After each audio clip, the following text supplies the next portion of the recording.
Saris, tops, XL, double XL, triple XL tops. ఇది black అయితే 3 pieces set, ఎం నుంచి double XL వరకు ఉన్నాయి. ఇది పింక్ కూడా సేమ్ 3 పీసెస్ సెట్. మిగతావన్నీ single tops, umbrella cutting, anarkali, triple XL tops కూడా ఉన్నాయి.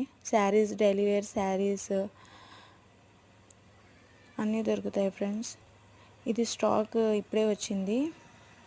నేను ఈ బిజినెస్లో 2 ఇయర్స్ నుంచి ఉన్నాను. ఎక్కువ నాకు ఆఫ్లైనే జరుగుతుంది, కానీ నేను ఆన్లైన్ కూడా చేయాలని చాలా జెన్యూన్. కావాలంటే మీరు ఒకసారి ఆర్డర్ పెట్టి చూడండి. నా వాట్సాప్ నంబర్ పెడతాను, డీటెయిల్గా పిక్స్ కూడా పెట్టింటాను. మీకు అవసరం ఉంటే నాకు పిక్స్ పంపించండి, నేను ఇన్ఫర్మేషన్ ఇస్తాను. Okay, thank you.